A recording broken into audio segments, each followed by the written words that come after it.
We live. Yes, sir. Hello, world. Episode 11, GTS Podcast. Wednesday, September 22nd. What's going on, fellas? We light tonight. It's just the three of us holding it down. Let's see if Eagle Man shoot up. Cooling. Y'all good? Yeah, what's been going on with y'all? Oh, shit, man. Just nose to the ground. Working. Right. Daughter got a birthday this Saturday, so we're going to celebrate a little bit. Get out a little bit. Man, shit. Look, watch some football. Got college. You got Sunday. I'm ready. Shit going by fast. We in week 3 already. I know, it's crazy. Shit. Right. What's up, pharmacist? What's up? Everything good this way, man. Just working to keep that chop coming in, grinding, slaying demons. You know, the usual. That's what's up. My niece has her birthday this weekend too. I think Saturday. She has a party Saturday. Her birthday is Sunday, so we'll be over there. Shout out to Zaria. Yeah, man. So That's what's up. yeah, I seen some fantasy trades in some of our leagues yesterday. Woke up this morning, I saw one. I was like, yo, pharmacist. Yeah. It's funny because yesterday when it went down, I called you. I was like, yo, Kev, and you responded, and he was like, what's up? And then I was like, yo, never mind, because I was before all these trades went down, I was actually thinking about offering you Joe Mixon. Oh, you should have hit me up. You know, I would have jumped on it. For like a 1 and a 2. You went a 1, 2, 3 for Taylor. I was actually going to come in cheaper and for like Sanders in the 1 and a 2, see if you'd have jumped on it. But I thought about it and changed my mind. But then I woke up this morning and saw your trade, man. So I was like, damn. Yeah, that primal last night. You know, he made a decision. He was, you know, working his plan in multiple leagues involving our group. And when the 11 most fall came up, you know, he said, hey man, I think I'm about to do a fire sale. And I'm like, what you selling? And I said, you know, he ain't really say nobody specifically initially. So I said, well, what you doing with Jonathan Taylor? Well, he can go. This is a yearly fire sale with this man. This nigga does this shit every year, and I don't understand. Like every year, like I don't. You don't know if it's gonna happen week 3, week 11, or in the off season, but it happens every year, and I don't understand it. But Primal, I'm gonna talk to you about this next week. Well, you know, shout out to you, and I know you at basketball camp and whatnot, but we gonna discuss this further. It makes no sense to me, but yeah. Shout out to you, Primal. Yeah. I actually thought about hitting you up today and was like, yo, let's do this lateral move, but I think I might just take my business elsewhere. So yeah. He's gonna take his yeah. Take my running back to other places. So see who else might be interested. Yo, if you're watching this, man, please like, share, and subscribe. We've got some views on it, but just can't get enough eyes on this thing. But we got views, man. One of our shows has 80-something views right now. That's pretty good, you know. So you just gotta keep packing away, keep grinding. Yeah, it is what it is. You know, trying to get out. Put out good content, man. Mm-hmm. Yeah. So we just gotta keep working to be better, you know, and find our little niche. I think we're working towards that. You know, so we're gonna keep doing it. We're gonna keep grinding. That's what's up, man. I got a little drink here that's not water, so you know. I'm with you. I'm sipping on a little Tito's and grapefruit juice tonight. Yeah. That's what's Shout out Austin, Texas. Tito's. Shout out to Austin, Texas. Yeah. So yo, man, what's going on with what these quarterbacks? Some of these quarterbacks went down week two. It didn't take long for some of these guys to go down. Justin Fields gets his look this week. His coach is talking about when Andy Dalton is healthy, he's the starter though. But we'll see how long we'll see what the kid does and if that lasts, man. But I got the scores up here as usual. What stuck out to y'all about week 2? It's just the three of us here, man. So we ain't got to go in no particular order, man. Fire away. For me, it was the injuries, obviously. Jay. I'm gonna take care of something real quick while you speak, and then I'll follow up. Go ahead, Kevin. All right. Where you want to start off, Lincoln? Nah, it don't matter, man. I'm saying the injuries, man. I talk about my damn team, bro. The injuries, okay. Yeah, the freaking man, Aaron Donald was a beast, man. Carson Wentz played a great game. Well, not a great game, a good game. It was I was impressed. It's interesting when you watch a guy when he's not on your team and how you evaluate him versus when he plays for your team and you have a rooted interest in him. I think he played well. He was focused, man. Aaron Donald was all over the place. The absence and the lack of practice between the guys on my offensive line is rearing his ugly head in the first 2 weeks. At some points in the game they played well, but in others they didn't. But Aaron Donald cannot be blocked, and late in the fourth quarter he came through there and he grabbed Carson Wentz, man, and spun him down. And unfortunately, Carson Wentz got rolled up on. Both his ankles got caught up underneath him, particularly the right one. He came out today and said it's feeling better, but the right one's definitely more sore than the left one. He wasn't wearing a boot or anything. Media said he wasn't limping. So it looks like the kid's a fast healer, especially considering that surgery he had in the preseason and then, he played. But I think he's going to play, Lincoln. Yeah, possibility he might play. It depends on how mobile he is, though, and if this offensive line is actually going to give him time to just stand in there and be able to play. So I think he's going to play, and I think the line is going to play better considering the circumstances. It was a battle. Yeah, that was a good game, man. I enjoyed that game. Wasn't a good game for me. Well, just overall, just looking at it, man, it was a fight. It was a war.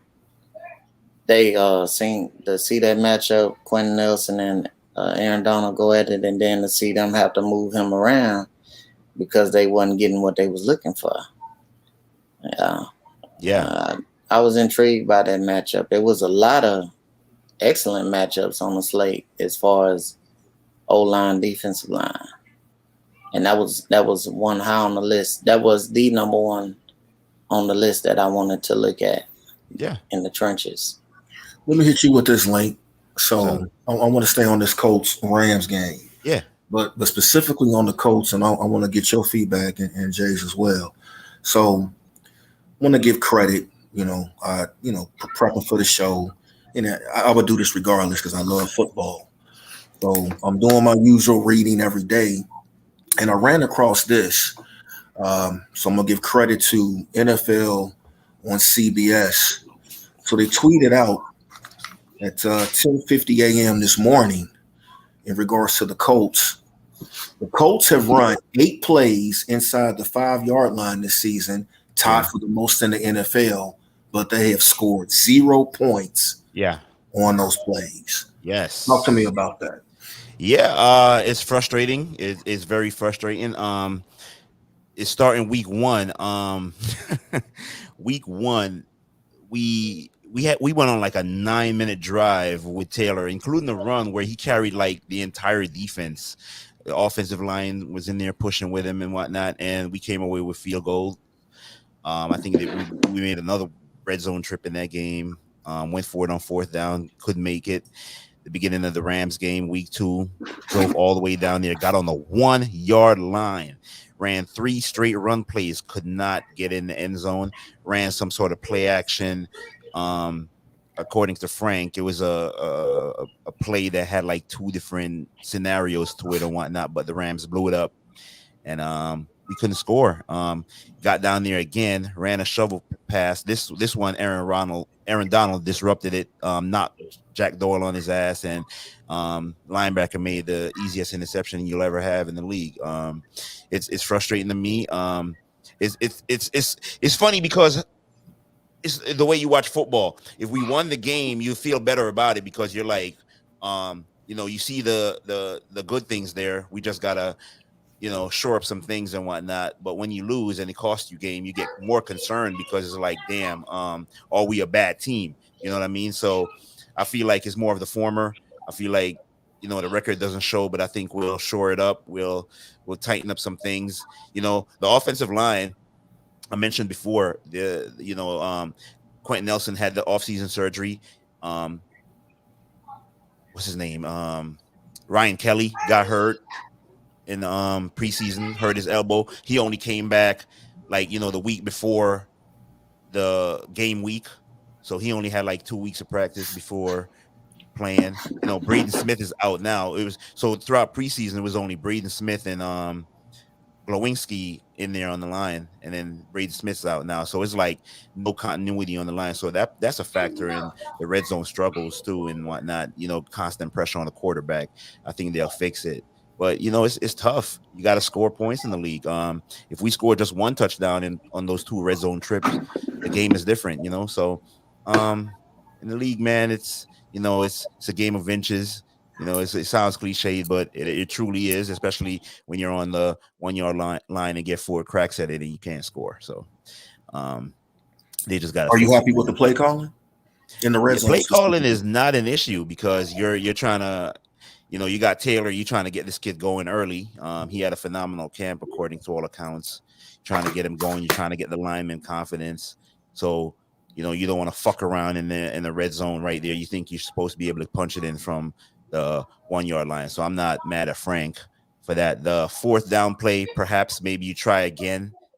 I'd prefer to try another run on 4th down as opposed to the play action game, but if you want to be nitpicky, you could say that's a problem there, but I ain't mad at it so far. I think he's getting better at what he's doing. As you expect from what is he now, 4th year coach? So, looks like he has no choice but to force feed Michael Pittman, as you can see from the stats here, 12 targets. He's the best receiver we have, so he ain't stupid. Normally he likes to spread it around and not have a guy get so many targets, but in times like these, you just got to get your best players going. So I think he's getting better at what he does, man. Yeah. So yeah, I'm looking. I was looking at that game and I didn't like some of the play calls he did down there. I just thought he should have, ran him in 4 times. I mean, shit. Let them guys just plow ahead and run at Donald. Yep. I think coaches get away from trying to see where he's at and go the opposite way. But I think you put the onus on him and run towards him because he tends to overrun his gaps because he's trying to get to the quarterback. Not saying he doesn't care about stopping the run, but his main objective is to get upfield and cause havoc. Yeah. And, so I thought I'd have ran 4 times right behind Quentin Nelson. Agreed. I'd have got behind Big Boy and we'd have rode his back all the way in. If you stop me 4 downs, cool. We don't have a defense right there on the 1 or 2 yard line, and we go from there. You got a pretty solid defense. Your secondary is working through some things, but they need to get better. But your front is damn good. Secondary stinks. Yeah, but your front is up there doing their thing. So, I mean, it's week 2, man, and 0-2 guys, man. It's now or never for these teams. So, team one of them. Colts are one of them. They have to step up this week. that's why I think Carson will be playing. Yeah, division game, big game. Yeah, it's a big ass game. Yeah, I Tennessee wish. could have Go ahead. easily been 0-2 as well. Thank So you. I wish Seattle would have yeah, finished them off in the fourth quarter, but they didn't. right. So they got a little bit of confidence. They're going to be playing at home. So we got to come in there with our freaking work boots and helmets on, man. Hard hats on. Yeah, Let's go. Get a W. yeah. Let's go, damn it. Some other quarterback injuries.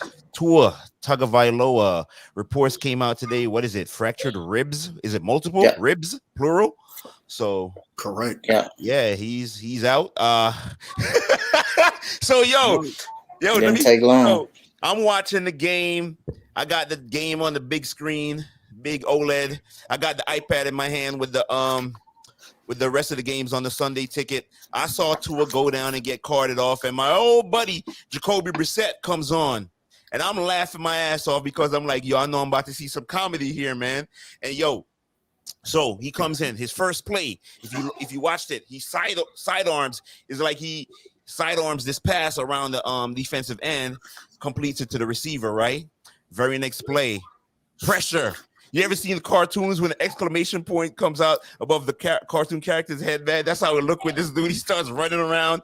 Obviously, they scored 0 points. He could not lead them into scoring even a field goal. This man is bad. By NFL standards, he should not even be a backup. I know I shouldn't even be flaming like this, but it's just my opinion. I think he stinks. The Dolphins are in for a long season, bro. It's just one of them. We see it all the time. You know, a team overachieves 1 year, and you think they're going to take the next step the following season, and it comes crashing back down to earth. That's what's in store for the Dolphins. They're going to be bad this year, especially if the quarterback misses any amount of time. We ain't winning no games with Jacoby Brissett, but yeah, he's out. Anybody Yeah, that line, man. Ooh. Yeah. Talk about I mean, you gotta. They damn near gotta have a mobile quarterback back there, man, because that guy didn't have a chance back there. No. They was hitting Tua from the left and the right side, and it was kind of easy pickings, man. I don't know what the fuck Miami was thinking. You know, shit. That shit looked horrible. You know, to be a division game too. And the defense held it down for a little bit. You know, they battled, but man, that line on the offensive side for the Dolphins, they couldn't hold up against Buffalo. Buffalo was attacking their ass too, man. That shit was it was bad. 35-0. They folded that, on the hit that Tua got hit. That hit came from the right side of the Dolphins offensive line. And he got folded up like a cheap suit, man. Yeah, this the thing about Miami, and I go back to the off season when we in the group, when we talk ball, whenever the Dolphins came up, and I brought it up, and there may be a few others that did as well, but it really wasn't talked up enough. To Jay's point about this offensive line, so I heard more flack about Cincinnati and what they needed to do in regards to addressing the offensive line, and for obvious reasons, because we know what happened. Joe Burrow got his knee shredded, right? But Miami, quite frankly, was in the exact same position as Cincinnati, and you see how what both teams did in the draft. Bengals go chase explosive receivers. They trade back and then ultimately end up taking Jalen Waddle. Now, both of these players, I think, are great. Will be great players in the league, but I think in the case of Miami specifically, is you got a guy who suffered a horrific hip injury, and then you put him behind this offensive line that is terrible. We get they're trying, but they're bad. They're very bad, and now he's out again. And quite frankly, the same thing will apply to Cincinnati. These guys you're going to get hit in this league. You just are. But you don't want your quarterback constantly being smacked around. You're just asking for trouble. And if I'm a Dolphin fan, I'm furious. You're disappointed. You go through all these emotions, but that quite honestly should be not just for Miami, but several teams in this league, man. You've got to put an emphasis on building your offensive line, protecting your franchise quarterback. I think and we brought this up in a podcast, in past podcasts, in regards to Tua specifically. Then on top of that, you're putting on Tua the fact that he knows that you really didn't want him, and then he has all this noise, and so I just think that's just a terrible situation they've put this young man in, and I really hope that the shot callers, from the head coach to the GM and whomever, all the decision makers, man, I really, really, man, hope they get it together, man, because that young man deserves better than what they put around him. Deserves a foul shot, man, or just. How can you judge a guy when the motherfucker's steady barreling down on you? Exactly. You don't even have time to set your feet, man. Them guys on you. Boom. Shit. It's like you ain't giving this guy a fair and truly evaluation. Yeah. To if he can play or if he can't. So yeah, it's messed up, man. It's somehow some of these teams are running it in the NFL. Some of these guys, man, these big GMs and shit. You got to question some of their thought process. What's up? Jay, I thought, all right, so even if you don't get him a lineman there early in the draft, I thought they would have targeted a running back to help him too, hand the ball off at least, that'll take some pressure off of him too. They didn't go there. They didn't do anything at the running back position. Right. They kind of stayed status quo. Yeah. With the committee. They got a good defense. I like their defense, but I think they should have got that guy a tackle, man. They could have got the tackle that went to Slater. To the Chargers, man. He'd have been a day one starter, man. Dude over there making noise for the Chargers. Excellent pick by them. But them and Minnesota, Pittsburgh. Wade Ben was getting smacked around, and he took a couple of. He got speared by two guys. Tremendous hits. Yeah, it was some late hits. Yep. It was kind of bad, man. But he was battling too, getting up kind of slow and shit, man. And I saw it.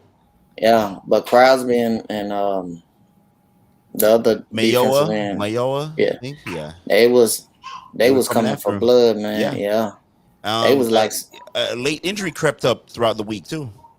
Yeah, with a pec injury. Yeah. And I heard Tomlin. Tomlin talking about it. Like the team, he don't know what Ben is at this current time, but the team got to be able to adjust. Them was his words. So shout out to you, Adrian. Let's see what happens. Yeah, shout out to Big A. Shout out to the other homies in the Discord too, man. Be the Big Tone, Big Boot, Mike, Bruce Brooks, Bucko, Dell, C, Cedric, Eagle Man, Hamp, Mario, Artie, One Time, Primal, obviously, Prince Pierre, LJ, Lone Ranger, can't forget the homie. Yeah, Eagle Man, Ram fan, Bucko. Yeah. If anybody got left out, it wasn't on purpose. Obviously, yeah. Shout out to y'all. I'm looking at the stat line you just had up real quick, Lane. For the Steelers, this is what I say about Pittsburgh. Yeah. 14 rushes, 39 yards. That ain't gonna cut it, homie. No. You won. You won against Buffalo. You lost at home against the Raiders, but that recipe ain't gonna work. So it will be, if that doesn't improve, it will be this defense that'll hold it. They'll have to hold it down for them. They obviously have good receivers. Kevin, sorry to cut you. The man summoned one drive week one. He summoned greatness for one drive week one. he couldn't do it. He couldn't do it. Hey man, look, I ain't even gonna be like that. So like, when you a Bengal fan, Yeah. when you get a win, you don't really care how you got the win. Right. You just glad you got it. So I'm not gonna take that away from them. But I'm just looking at this. They were terrible running the football last year, and ultimately they couldn't finish. And if they stay on this particular track where they really can't get a defense to respect this run game, they're going to flame out at some point. That defense is only going to carry them so far. Big Ben and Deontay and Chase Claypool and Juju only going to be able to carry them so far, man. They got to be able to run this football. Yeah.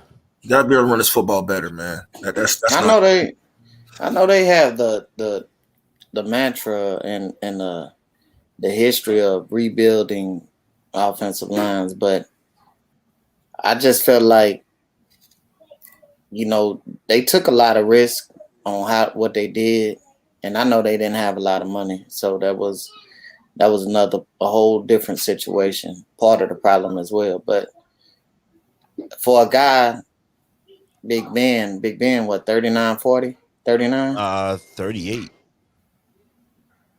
Well, for a guy at his age, you should have invested in some better players at the offensive line, in my opinion. I mean, we'll see if they can come together. They need to be able to. Me. Yeah, I thought it was 39. Okay. Yeah. So they need to be able to do one thing well. If they're gonna run the ball, the offensive line needs to. That's the easiest thing, firing off the ball. Right. And I know it's just week 2, so we're gonna see if they can come along. But I think they need to be able to. That'll help Ben a whole lot. Yeah, I mean, because he can't, at the rate he's going. Yeah, can't keep getting hit like that, man. No. He got to, you got to try to keep him clean, man. Some of these. Sorry to cut. You don't see Brady getting smacked around like that. Them guys up in age, man.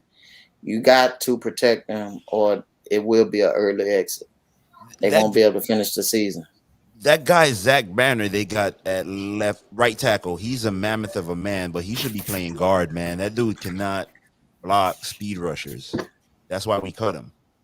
We drafted him to be the same thing, that kind of mauler, run blocking mauler type dude, but he can't play, bro. He can't. So I don't know why the Steelers got him starting at right tackle, but it is what it is. Hey, let me ask y'all something, man. Y'all think Henry Ruggs, did the light bulb go on, or is it just one game? He's I don't like the way they use him. I mean, they take shot plays with him. I think he can offer a whole lot more. It's just Gruden. Mike told me this. I'll never forget this. Mike told me that, of course, Gruden was over there in Tampa, and he was like, "Man, Jay, we was talking off record, little conversation on the phone, whatnot." But he was telling me, man, you can't trust Gruden, man. Gruden likes to target tight ends. He run his offense through the tight end. He said, man, I hadn't seen it. If he don't have a Galloway like he had in Tampa, mm-hmm. and he got the tight end, that's what he's doing right now with Waller. Waller down there he's the number one receiver over there. Mm-hmm. It's bad though, because you're gonna have to spread the ball a lot. You're gonna have to. Waller is a dog, but for you to win games, yeah, you're gonna have to distribute the ball equally, so people can't. I mean, defensive coordinators can't key in on one guy. Okay. Yeah, it's harder to key in on one guy. I mean, easier for them to key in on one guy when you're not throwing the ball to the other guys on the field. And it don't have to be where they have to have 6 or 7 targets throughout the game, but you got to at least get the defense on their heels. Mm-hmm. Nah, because I mean, Waller, for instance, what was that, week 1? I think Waller 19 targets. 19 targets, and then he only had 7. Yeah. This past week they shut his ass down. Yeah. Pittsburgh did a damn good job shutting his ass down. I mean, they played him well. They came into that knowing that he's the number one guy. Right. They weren't gonna let him destroy them. Yeah, you got to Because make I these mean guys that step up. yeah, we gonna make these other guys beat us. Yeah. Brian Edwards, we gonna make Henry Ruggs. You got Big Boy was hurt.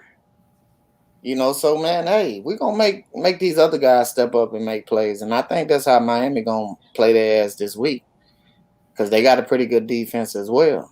Mm. They got corners and they got some guys on playing the safety position as well. That's pretty savvy, man. And I don't think them guys gonna. He ain't running wild on them. And you got Flores over there. He knows what's going on. So they'll have something schemed up for Waller as well. And I agree, if he goes that route with the game plan, I make Kenyon Drake and Peyton Barber and company, Hunter Winfro, and I make them kind of guys beat me. You're not finna whoop me with Waller out there, and I'm finna sit there and look at this shit. Because that guy, man, he's a goddamn monster. Yeah. Hey, he's a problem. So the great one, Big A, was texting me. So he said, he brought to my attention that Zach Banner wasn't playing, and sure enough, he's here on IR. So this is the guy, Chukwuma Okorafor. He was slated to play left tackle, and I guess with the Zach Banner injury, they pushed him over to right tackle, and they got some guy named Dan Moore Jr. playing left tackle. Joe Haig, that's their best offensive lineman. He used to be a Colt. We just couldn't pay him. This guy is nice. I don't know why they're not playing him. He should be playing somewhere on this line. Maybe he can play tackle, guard, center, wherever. He should be on the line. That would help the run game. I don't know what Tomlin's doing. They had Dan Moore Jr. left tackle, Kevin Dotson left guard, Kendrick Green at center, Trey Turner at right guard, and the guy you just said at right tackle. They got to work through some issues, man, but they need to get it fixed. They 1-1, so they're in a pretty good spot. Yeah, not in a bad situation. The 0-2 teams, man, going into week 3. They really need to. If you got a good team, you need to get a W. Yeah, it's hard to battle back. After going, you get to that 0-3 is not so tough, but 0-4, you're in trouble. Yeah, the percentages go against you of not going to the playoffs when you hit 0-4. So the big story of the day, or the big news, Andy Dalton, he got hurt on a routine play. He was just running off to the sideline, and I guess he just planted his foot wrong or whatnot. He's got a bone bruise somewhere in his knee, I guess. But Justin Fields is gonna get his start, man. Pharmacist, what do you think about the kid? You think, Ohio State? I know you have no love for that school, but I don't. Yeah. But you think you think he's ready? What do you think? You think he's going to have success? You think no? Andy Dalton I don't think he's ready. No, I don't think he's ready, but I think he should be playing. Right. For me, there's no reason not to play this kid, in my opinion. Now, I will say this. Now, when I said all I said earlier about Tua and I referenced, Joe Burrow in that line. Let me tell you something, man. Chicago's offensive line is not good. Okay, it's not. They've suffered some injuries there, so they're playing guys, a couple of guys that really should be backups.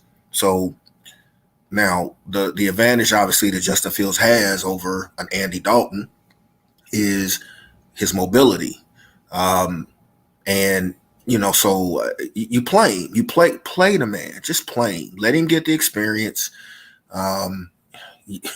This team, quite honestly. You have Allen Robinson, you have Darnell Mooney, you've got David Montgomery, you've got Damian, is that right? No, Williams, the backup running back, used to play for the Chiefs, former Chiefs. Mm-hmm. Yeah. So I mean, Damian, is that Dave? Okay, so you've got some players. I think their defense is solid. It's not great, but I think they're solid. If they're healthy, they're solid. I just think you gotta be smart, man. How you playing, man. You just I've seen this time and time again watching football, in my lifetime, man. These guys, and we talked about it in previous podcasts, man. Matt Nagy is playing for his job. I think it's inevitable that he's going to lose it. Unless Justin Fields comes out here and just goes ham and really overperforms. I think this guy is going to get canned. Chicago is a very tough city, to look who they play next, Kev. What's that? Look who they play next. Look who he's starting again. He's got to face Myles Garrett, bro. Yeah, so he's but hey, welcome to the NFL because you have to play good defenses at some point. So we'll see. But no, I think he should play, and it'll be interesting to see how the game plan that Nagy comes up for him. Just based off of the little bit I've seen to this point, I think it's going to be a fairly conservative game plan, offensive game plan. Yeah. And quite honestly, I don't know, man. You got guys, veterans on not just that roster, but across the league, man. When you're in a situation like this, man, there's pressure. These guys want to win. I don't believe there's anybody on the football field on Sunday that doesn't want to win games. And when things aren't going well or aren't going the way you think they should go, you get some players that are, vocal about it. You get others that'll, kind of bite their tongue and just go with the flow. But I can see this situation being for Chicago a difficult one. Because Nagy just gives me this vibe that he is conservative, and I think he's trying to protect himself by kind of forcing the issue with Andy Dalton. Stay in the job. Yeah, I just believe that. Give himself a built-in excuse, right? Yeah. And then you also, and even if let's just say hypothetically, he knows he's out of there. Right. It's inevitable. Let's say he just knows that, but you still want to put out, like we would say with players, you want to put good tape out there. So you're coaching, you want to see how players respond to you, the game plan, how it was executed, so forth and so on. So this is not anything that I think any coach, his situation is taken lightly. I know this man is trying to win games. I know his coaching staff is trying to win games, and kudos to them. They pulled out, one Sunday, home opener, so you get good vibes for your fan base.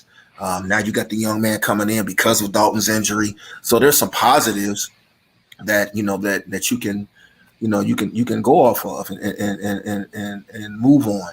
And hopefully, things will go well for him, as the season goes. But just watching ball, as I mentioned before, man, offensive line is going to be a problem for them for the entire season.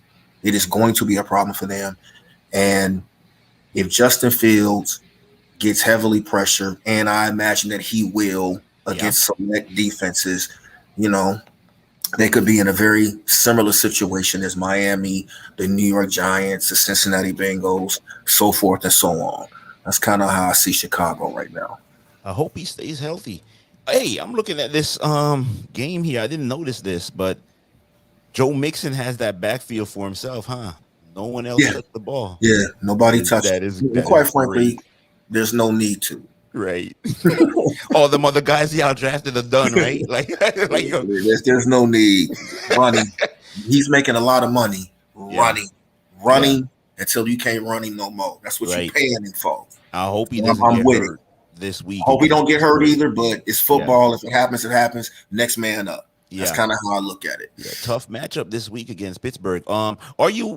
It's Wednesday. Are you doing your serious call this week? I'm going to try to make the call tomorrow. Fridays normally with moving the chains is kind of a iffy thing, but I'm gonna try to do it tomorrow. See if I can get through tomorrow. If I can, I'm gonna definitely try Friday. But yes, there will be if I can get through, and I should hopefully be able to get through, I don't typically have any problems with it. There will be Steelers Week State of the Union address to the State of the Cincinnati Bengals. Bengals. Oh, Yes, yes, sir. I know. This is you got to hear this stuff, guys. This is great. Like Pat says, he starts off soft like he sounds now, and he just progressively gets louder as the call goes on. So, and they usually just shut up and let you go. That's great, man. Yeah, it's funny, man. Anybody else get hurt? I'm trying to think. Let me see. Scroll through here, jog my memory. Yep. Oh, and guys in our Discord that are like Big Boot, man. Monday, it didn't occur to me that the Saints were missing like 7 offensive coaches, man. So Big Boot, we're gonna have to talk about that before the games on Sunday, man. That wasn't fair. When you got 7 assistant coaches down, including your offensive line coach. Yeah, I think that matters, bro. So can we talk a little bit about this real quick about this? I want to talk a little bit about this Panthers New Orleans Saints game. Yeah, man. So I want to give a shout out to the Carolina Panthers. I like that defense. So we had at the last podcast, we talked about the New Orleans Saints and Jameis Winston, how well he played, and how he wasn't asked to do too much. And boy, oh boy, what a difference 7 days makes. Right. Let me tell you something, man. Sam Darnold, I call him Jughead. But I'm not gonna ride on him, man. Look, he 26 of 38, 305 yards, 8 yards in attempt, 2 touchdowns, 1 pick. Pretty good. Got sacked twice. Solid game by him. But what I like from Joe Brady, the offensive coordinator, is, and again, your opponent has something to do with this as well, but I like the way they have a very nice balance between run and pass. 24 carries for Christian McCaffrey. 38 pass attempts for Sam Darnold. And I'm just looking at, just when I was watching the game, mainly through Red Zone on Sunday, but just kind of, and then following the stat lines. I didn't watch every snap. I don't watch every snap of every game, but you get a good feel for what's happening in these football games if you just pay attention.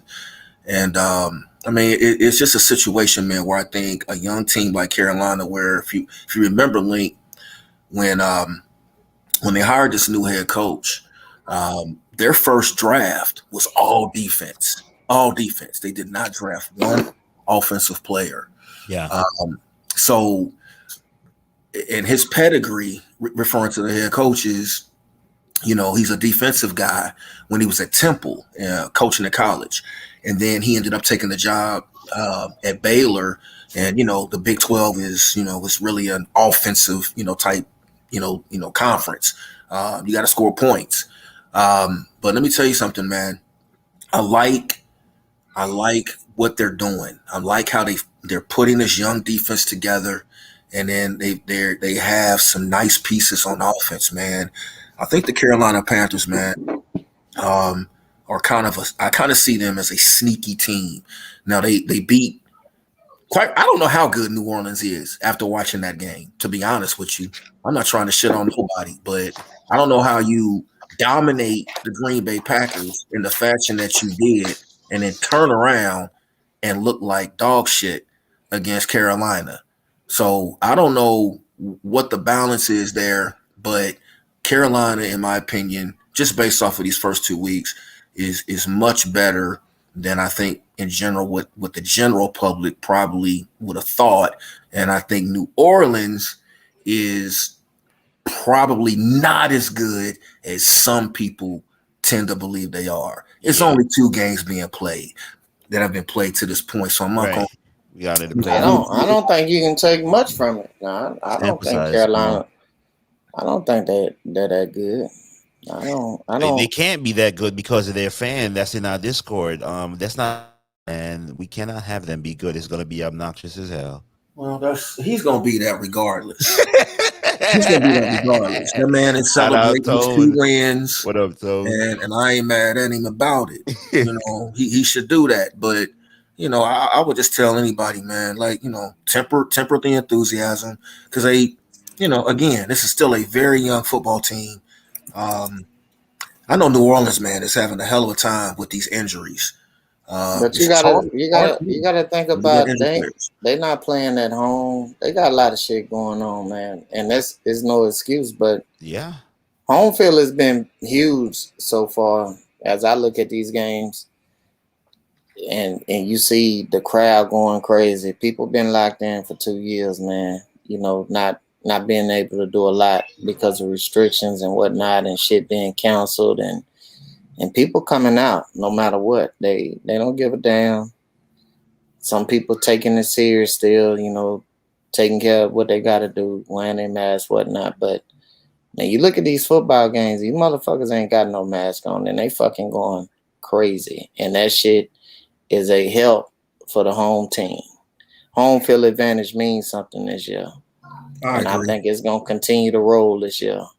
It's going to be nonstop. I'm going to push back on you just a little bit on just when I say pushbacks, I don't really mean it in a negative way, but just, again, running the football, you need to be able to do it in this league. So once again, we got New Orleans. They got shut the fuck down, man. Alvin Kamara, 8 carries, 5 yards. I think that defense is that defense is legit. But we also seen Aaron Jones didn't do shit week 1 as well. I mean, it's these guys haven't practiced, bro. I think it's premature to rush the judge right now. I mean, we can put it out there, in my opinion. That's how I'm looking at it. But I mean, wait till week 4, and start to see what these guys really working with, because a lot of these guys haven't practiced. A lot of people been protected with bubble wrap. I mean, I don't think the Packers was as bad as they was week 1, and they improved week 2. I don't think the Saints was as good as they showed week 1, but I don't think they as bad as what they showed week 2. But don't you give Carolina in this particular case? I get their defense. I give them credit. I do, but I also don't think Carolina's that good. That's a division game too, so they know each other well. Yeah, it was a bad game by the Saints, not putting them on the pedestal at all. They got their ass whooped, So, but I also think Carolina plays the division tough, but they wait till they start stepping up in competition. Oh, I agree.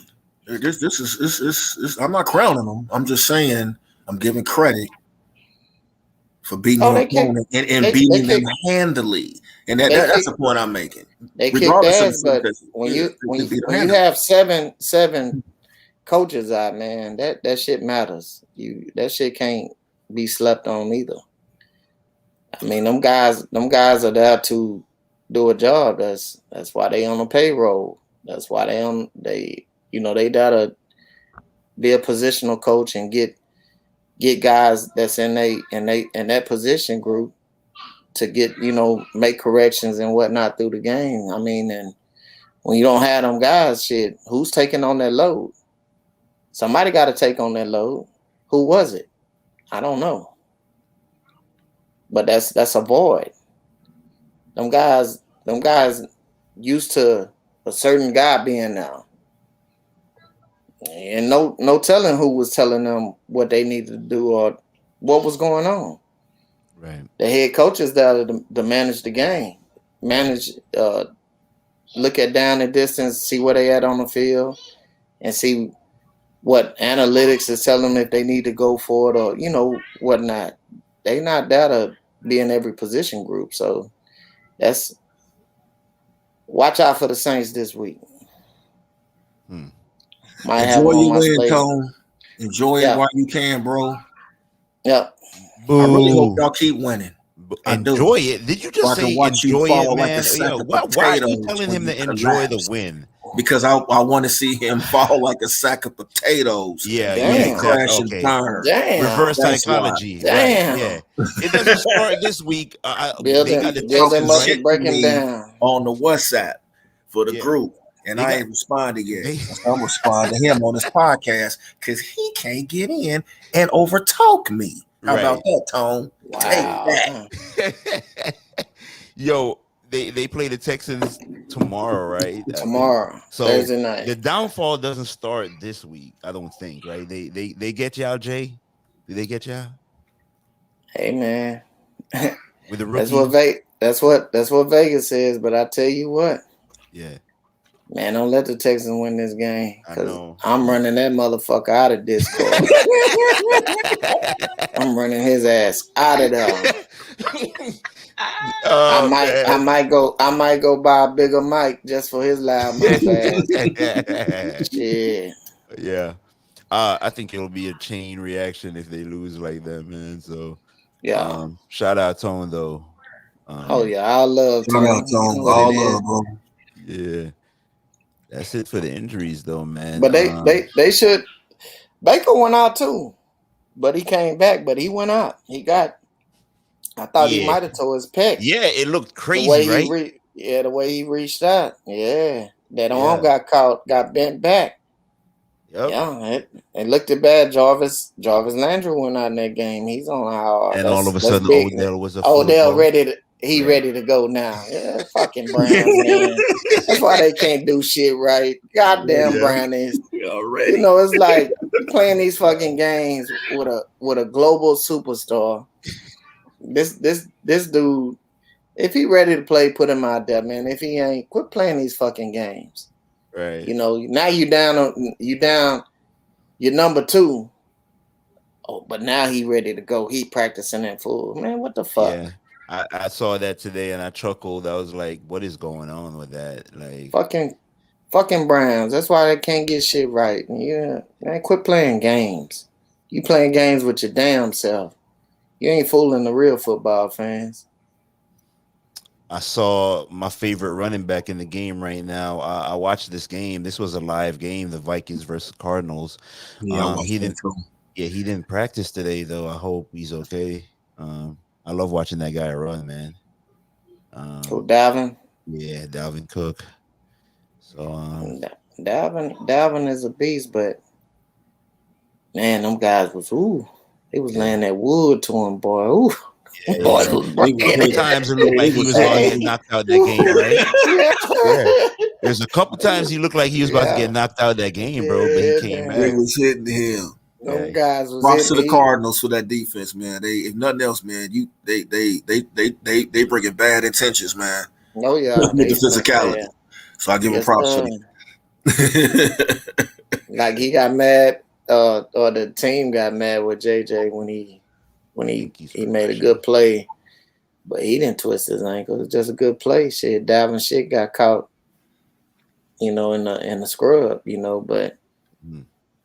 He didn't do anything wrong, shit, but that's when he had the limp walking off the field, and I was like, oh shit, yeah, it's just a matter of time with him because he runs so hard, man. Yeah, he goes, man.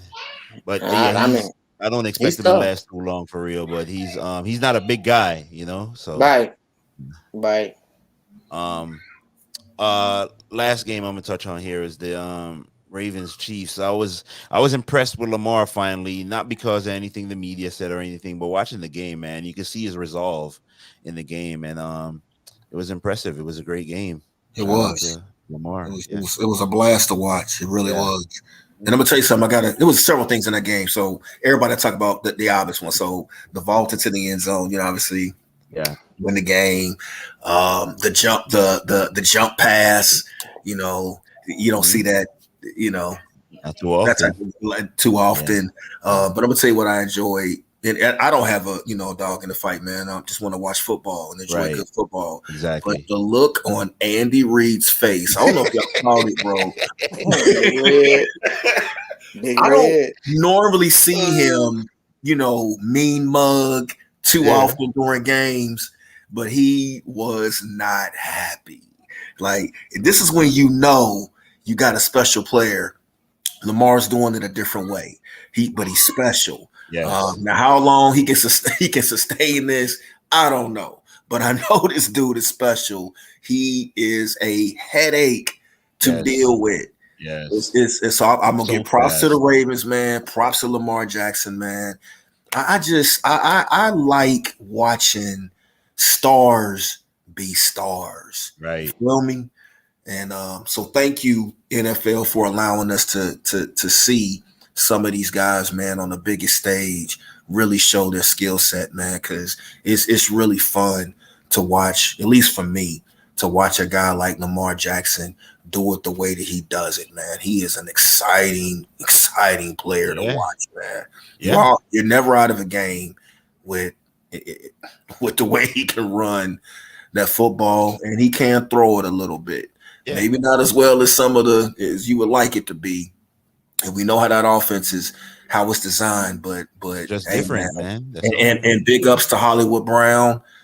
He's been on a nice run since going back to maybe like the last, I don't know, 5-6 games of last season, going into the first 2 this week, man. He's been playing well and stepping up, man. So it was a hell of a game. It was a blast. Yeah. Like you said, man. Go ahead, Jay. You got it. Nah, go ahead. Y'all finish up. I got a game I want to talk about. I was just gonna say, to get y'all thoughts. I was just gonna say, to follow up what Kev said. Lamar is special, man. He's different. He does it different. Like that jump pass, that's exciting, and different is okay sometimes. Different ain't bad, you know. It's just about how long he can keep up this greatness, you know, running around. How long is he going to maintain that speed? Because in this game, man, it only takes one hit or something bad to happen, or you know, you can have a non-contact injury too. So you really want to play from the pocket, but when he's running around, I don't mind seeing it, man. It's cool. But go ahead, Jay.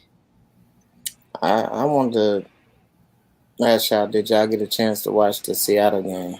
Yes, I watched it. I did. I was trying to watch that amongst the other ones. I watched it and I was upset, obviously. I wanted them to lose because our season would have really started Sunday. But go ahead. Oh, you mean you wanted Tennessee to lose, right? Yes, I wanted Tennessee to lose. Yes. Right. I just wanted to see, you know, what y'all take was on. Man, it's Pete Carroll, man. What's hey, man. That dude, man, look like he winning an award right now, man. That dude Russ only threw the ball 31 times. Like, he just mediocre, man. But they only ran it 13 times. Wasn't no running going on. I'll say this, Jay. There wasn't no running going on in that game. You see the time of possession. Yeah, I was what? You know, I said that earlier in Discord this week, Kev. Is it that he can't run, or is it they mandate he don't run? Well, I don't know. I don't know the answer to that. Yeah, I know you don't know, but what do you think? It's but you got to look at, they couldn't sustain drives, man. They started off hot. Yeah. That third quarter, man. That's when Tennessee started making their run, man. And them guys, when they got the ball, they couldn't do shit. It was 1-2-3 punt. 1-2-3 punt. Yeah, but look, they ran it 13 times, threw it 31 times. Look at the time of possession, guys. Look at they dominated it. Yeah, in the second half. Oh my God. But Tennessee, 532 yards of total offense. So this narrative, I gotta address those in the chat. These Seahawk supporters on the slide that keep running that Seattle has a great defense. They don't have a great defense. They don't have a great defense. Got one they guy, have some Bobby very Wagner. good players. They have good players on that defense, but this is not a great defense. This is a problem. Still early in the season. I get all that, but just keep an eye out on it. Keep an eye on it. And I think Jay's point is solid, man. You got to be able to sustain and finish drives, man. Yeah, I want to give Julio a little credit. But he was playing against bullshit secondary, but he did what he was supposed to do. So yeah, I want to see, the Colts secondary ain't no better, but I Yeah. think the scheme and the team defense Xavier Rhodes didn't practice today. might be a little better. So, but he did he looked a little better. He was getting a little separation. So I'm looking at Julio, man, because great player. Not taking wouldn't take nothing from him, but I just got to see not when he first came into the league, Julio. I just need to see 2 years ago, Julio, 3 years ago, Julio. I want to see him and remember him as that kind of player, not as when you see these guys fall off a cliff. Yeah, how about we get what we got yesterday just consistently? You don't got to be like you said 3 years Yeah, ago, but let's just yeah, keep playing, right? Yeah, 6 for 128. That'll work. yeah.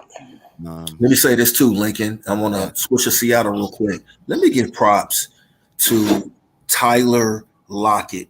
Let me give Oh, he's props to this killing. young man. Now, he frustrates me when it comes to fantasy, Yeah, but this dude I traded him. is really a hell of a player. Yeah. And I want to read something. Here's another tweet I found. This was this afternoon. This tweet came from Aaron Levine from 13 Fox News, which is based out of Seattle. This is a direct quote from Tyler Lockett. Quote, in this offense, I've been given more freedom to do a lot of the stuff I did in college. I never had that freedom until now. So something changed then. Well, we see this is why I love football. So when I Mm. hear statements like that, it provokes me to want to go back and pull up the game and really study it with a closer eye. Why is this man these first two games? We know he's capable because he's done it before many Right. times, but there's always been he'll have these games where he'll have like he has the last 2 weeks where he'll bust you for 150 yards and 2 touchdowns, bust you on Sunday for 178. So we see that, but then he'll have these games where he'll go 3, 4, 5, 6 games in a row, bro, Yep. and he kind of missing. Yep. And so to Jay's point about Pete Carroll, I just thought that was interesting that he put that out there himself. And so the players will tell you when they want to, they'll definitely give you some clues as to what's going on. And obviously, every opponent is different. A lot of these matchups are game dependent. Each matchup is different opponent, so you prepare differently. But this young man is very talented, and I know Russell Wilson is very, very happy to have him Yeah. on that roster, man, because he I remember is a problem. I remember him at K-State though, man. Yeah. Got a chance, heard Teron do an interview with him. Teron Davenport, shout out TD. Shout out to Ron. And I got a picture with Tyler, man. Tyler was a fucking beast at K-State, bro, and still is a beast, but people need to understand too that, and I'm talking about the fans, because that is an important what you just put out there, Kevin, but it's not to the player when they get the ball. It's like it's a pecking order, bro. And the offense, it's fucked up to say, but the offense don't go through some of these guys. Right. And they not high on the pecking order, man, which that is just the way it is, but he's a hell of a player. And maybe the new OC has seen something that other OCs just didn't see, to constantly involve him into the game plan as far as, targets and shit, because I think that shit plays a big part in that. Right. But Russell will be throwing, to guys that's not even on the team, even when he was there. So I don't know, man. But I know that kind of shit goes on. And that shit really goes on in college as well, Right. big time. You know, you're not the guy. You're not the guy. You know, and you got to get in where you fit in, and that's fucked up. But that's where we at. This is part of the problem with Seattle, though. I know this kid caught this 5 for 95, but look at the target shares for DK and Tyler Lockett. They both had 11 targets, and they get force fed the ball, man. They gotta get some more weapons or what have you, or spread it around a little bit more. I think Russell has done a good job over the years with that, but I think he needs to hit the tight end more. Correct. Yep. Need to They only involve involve the tight ends when they get into the red zone, if they drive into the red zone, but they're usually scoring from far out. But right. Yeah. Excuse me, but oh, you good? Hey, Link, real quick before you move on, if I send you something like right now live, and it's a very quick video, but I want to do a still shot, and you'll get it when you see it. If I send it to you, can you share that on the screen? Yeah. Is it a hassle to do it? Just send it to me. All right, I'm gonna send you something real quick. Yeah, man. In the interim, let me see. I was gonna go to ask you about your fantasy takes too, man, or your plays for this week. So I just sent it to you. If you wanna go, I just want to show something. If you open it up, and it's like a 28-second little video clip. It's been on Twitter all day. It's hilarious. I seen this. I saw this. Can you put it up on the screen? Yeah. And do the screenshot, the still shot of the offensive line for the Jets. I will most certainly do that. I appreciate it. Because I'm gonna hammer this all season long about offensive line play and how important it is. Oh shit! Hold on. Let me stop sharing this screen. Yeah, we haven't heard from C in a while. I haven't talked to him in a minute too. I've been busy doing some. Sorry about this, but I'm about to put up there, C. Sorry. Yeah, but it ain't just here we are. There it is, right there. So we got. I love whoever this kid is. Kudos to you, young kid. So you got to the left. Tackle's already beat. Yeah. Look at this. Look at this. This Patriot's winning off the edge. This Jets lineman is probably holding. There's a Patriot charging up the middle at Zach with no one. This Jets dude is being pancaked on the ground. And those two guys are blocking nobody. They're not blocking nobody. Yo. I don't know if you can show it back on the screen again, Link, but I just want. Oh, is it not on the screen? It's not on the screen at the moment. It was, and then it went away. There it is. I tried to enlarge it, but it didn't work. Okay. It didn't work. But you got, if you could see, so we saw earlier that the left tackle was already beat. I don't know what's going on in the middle. There ain't no lineman there. And Corey Davis has. But you see, and then you got there it is. Yes. The guard was holding. Now keep going to the right. What are these two? Those two guys aren't blocking anyone. They looking at they looking for someone to block here. This is everything covered. Receivers have no separation down the field. This is nuts. The Jets. I just thought that was hilarious when I saw it. And if you're a Jets fan, you're probably furious. Yes. But for real, you see this type of stuff more often than you probably think when you breaking down tape and watching these games. that was disgusting. That was horrible. Did you see that guy running at Zach? Barreling down on his ass. Shit. He looked like the Jolly Green Giant coming out They this gonna get that man shit. killed. That young man gonna get killed. Yo, If they don't get that fixed. hold on, man. We gotta play that again. Hold on, man. Hold on. Look at him. Beat his man.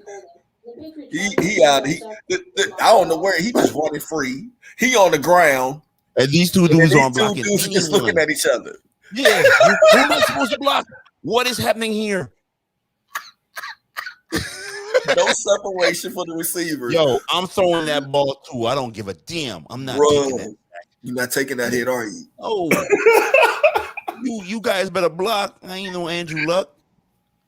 Bro, Yeah. Can you imagine the film session on Monday when they breaking this play down? My Somebody getting cussed out. This is similar to the Ohio State play, but in reverse. Like they're coming out. Right. Yeah. Look at that. The Patriots obliterated the line. Look at that, man. And why is this dude unblocked when there's two dudes over here? Like, she look crazy. Like, bro, Shout out that you don't want to see that. If you don't want to see that if you're a quarterback.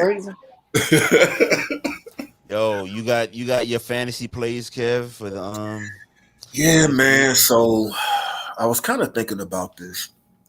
So I was having a conversation with Jay actually recently, and I said I'm gonna do it this way. So give me a second. I'm gonna pull this up for you, and I'm gonna give you this real quick. A couple of guys that I'm looking at for DFS. All right. Here we go. All right, so real quick, I'm going to pare it down. I think last week I did 3 positions, 3 quarterbacks, 3 running backs, 3 wide receivers. I'm gonna shorten it. I'm only gonna do one of each. So I'm gonna start with my receivers. If I was gonna play a guy daily, I like Marquise Hollywood Brown against the Lions. So I'm gonna give you a quick stat that I found doing my research. So obviously he has gone bananas the first 2 games. He's had excellent start to the season. But the Lions have given up 14 touchdowns going back to their last 9 games. So that includes the first 2 this year and then the last 7 of the regular season last year. And they are obviously struggling in the secondary, struggling to get pressure. If anybody watched the game Monday night against Green Bay, it looks like Jamie Collins is going to be demoted.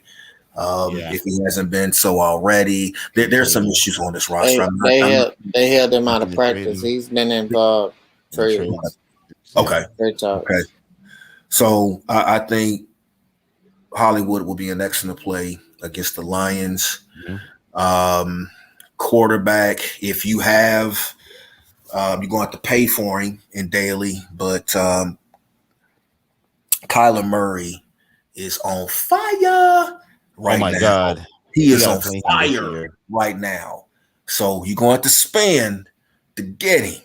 But right now, ride that wave. I would ride the wave. Mm-hmm. And then my last one for the running back hot play is my man. Where I wrote this down here. My man. Okay, so this week I was thinking about this, and I had a couple of guys that I was looking at, and I'm going to surprise you with this. Now, he got popped. We talked about him earlier, but I like Dalvin Cook this week, but I don't know. I haven't looked at the last, few hours. Was he held out of practice today or limited in practice? Dalvin Cook? Yeah. Keep talking. I'll find it. Okay, because there was talk earlier this morning when I was looking at it that, that he might be limited. So it's just something to keep an eye on. But quite frankly, man, I like the way he's been running his football. I like how Minnesota gets him the football. He's a playmaker. So those are my three as of now. I do have several others, but I'm just going to just keep it simple, man, for the sake of time, and just keep the show flowing so we can get to other topics if we need to. But those are my three for daily fantasy. People do with them as you will. I don't see anything on. Okay. So hopefully, just whomever, if you're looking at him, he's not gonna come cheap, obviously in daily for pricing, but he's a solid play. I think he's a solid play. And guys are hot, ride them until they not. Oh yeah, it's been kind of volatile over there, man. In daily fantasy, man. Mm-hmm. It's been a little while, man, because some of these guys are. Dalvin Cook was limited. He was limited. Okay, I thought I saw that this morning. Yeah. Okay, so it's just something to keep an eye on. Yeah, it was limited, but it's been kind of volatile over there, man. But this studs haven't been, performing. Right. So, and it's you got teams getting everybody involved. Look at Rondale Moore taking targets away from Hopkins and I guess AJ whatever, but AJ looked pretty good. Yeah, he did. He actually did. So it's a little volatile out there. Excuse me, but gonna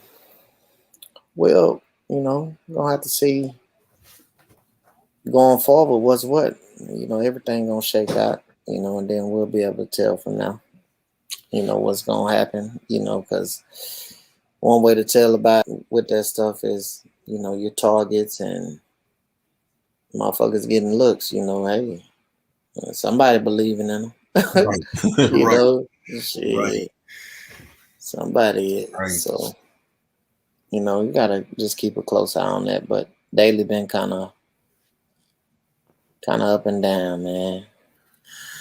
Yeah, you have to kind of pick your spots, man. Let me ask you something, Jay. So I haven't been participating to this point in the DraftKings that you've been sending out the first 2 weeks, and you've done it, the last couple of years. But I will at some point. We'll be participating. This is what I want to ask you. Do you get involved with FanDuel at all, or are you strictly DraftKings at this point? I've been playing both. Okay. Yeah. Give me an idea, just your take on the pricing between DraftKings on players versus FanDuel. Before you answer, just my personal experience is I love both sites. I like both, but I've noticed, at least going back to last year, the last couple of years, that in general, FanDuel I seem to like their pricing on players better than I do DraftKings. Do you have the same take, or you have a different take on that? Oh yeah, you want to go shop at Neiman Marcus and all that, Saks, Fifth Saks Avenue. You want to go shop over there, Galleria. You DraftKings. Shit, prices high. You want to go to Macy's, nothing against Macy's, Dillard's. You want to go to places like that. Nordstrom, that's on the high side. Yeah. I'm putting them over there, but you want to go shopping, at those kind of places, man, then FanDuel is the way to go, because they're way cheaper. Pricing is a lot different. And Mike talked about that. We talk about it every year, but I remember last year and the year before, man, he was like, man, you need to go check them out, man. I say, man, I'm going. But yeah, put me onto it probably like 3-4 years ago. He's like, man, them prices cheap over there, bro. It's easier to put a roster together, which it really is, so right. Yeah. And I just wanted to bring that out, and I just wanted somebody else to kind of, back me on that. Or if you didn't, then you could say no. But no. that's what I noticed, and that's just to anybody listening that maybe you want to kind of dip your feet in to the daily fantasy, but you're kind of tentative, check out FanDuel. You're welcome, FanDuel, by the way. Right. You can send some money over here for real. Right. Support this podcast. Same with you, DraftKings, but for real, if you want to get your feet wet and not deal with maybe you didn't like the prices if you saw them on DraftKings, man, check out FanDuel. You might feel a little bit more comfortable over there, and then mess around over there a little bit, get comfortable with it, and then maybe come back over to DraftKings and do your thing if that's the situation you in. Yeah, absolutely. So you got through all your players? What'd you say? What'd you say? All your players? Yeah. Went through my players. You did mention when the podcast started that there was something you wanted to talk about. I think I know what you want to talk about. Oh no, I did it already at the beginning. That was it. Okay, I didn't know if it was more. Yeah. Okay. All right. Nah. You said what was your thought just now? Then. Yeah. No, man. Look. So, so for those listening that don't know, most people probably know, but. So I'm in this dynasty league with Lincoln and with my man Jay Weave and a bunch of guys that we gave shout outs to earlier in the podcast. So we've been playing fantasy with these dudes with one another for years. And, we have a blast doing it. There's a lot of trash talking, a lot of shit talking. There's a lot of gamesmanship that goes on in these leagues.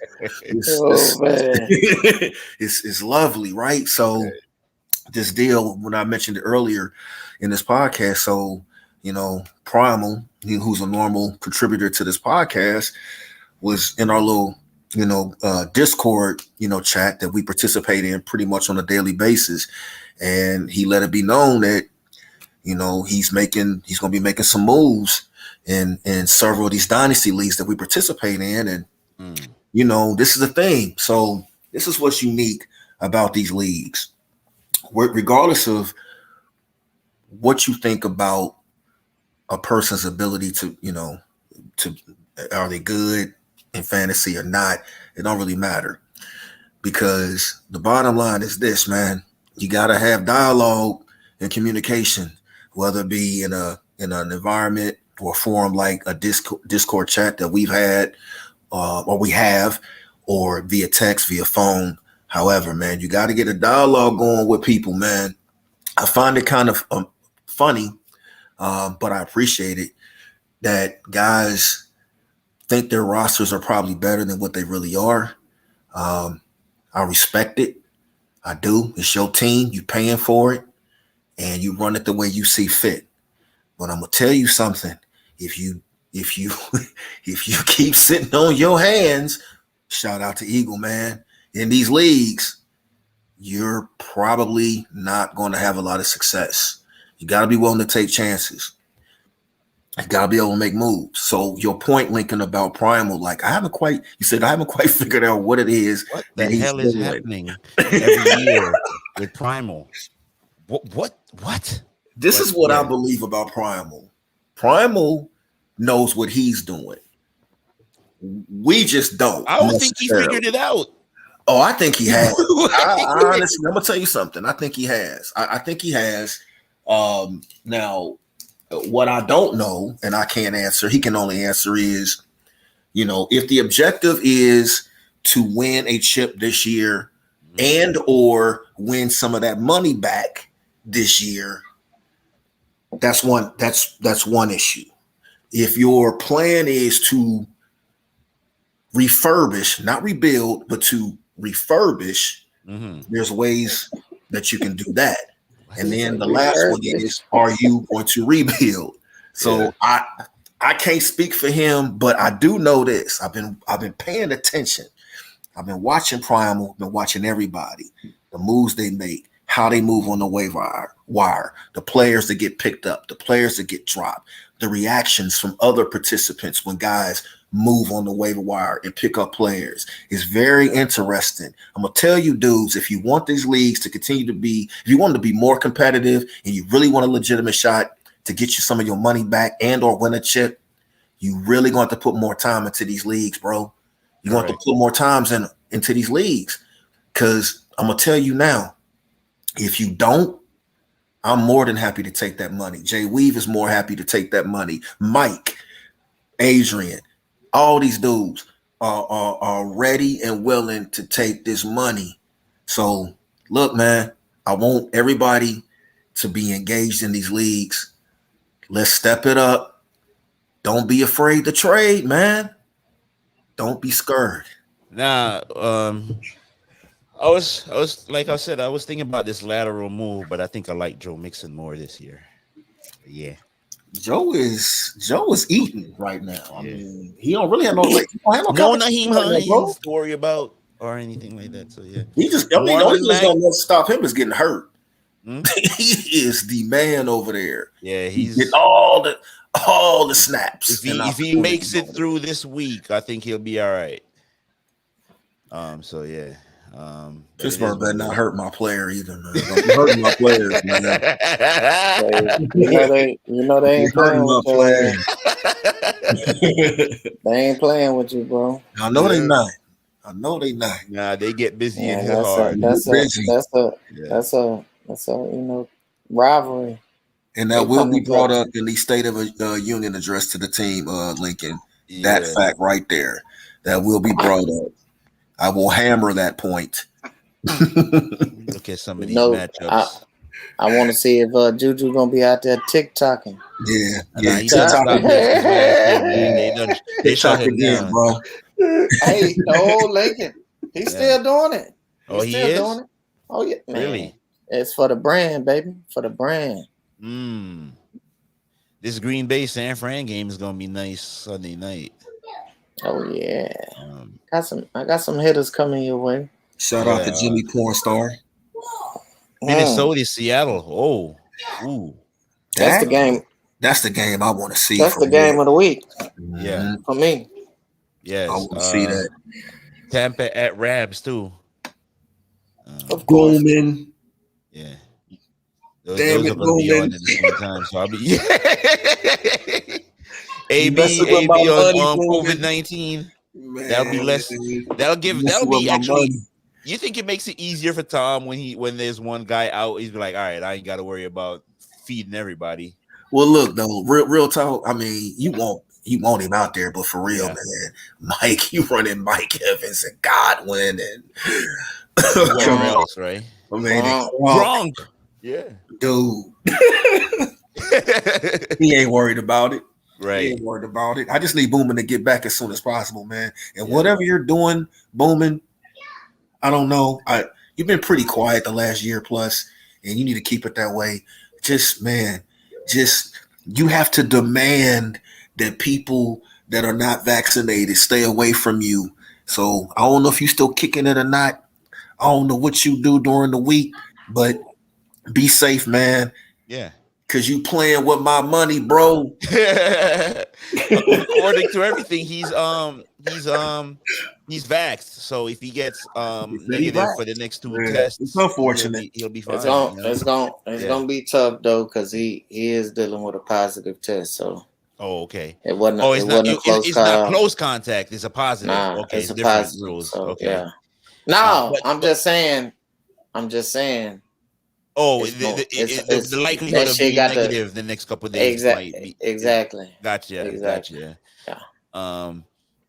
Every time I look at the Denver Broncos, I get sad, man, because number one, I love Jerry Jeudy, and number two, I absolutely love Von Miller, man, and I think this 2-0 start is a shout out Texas A&M.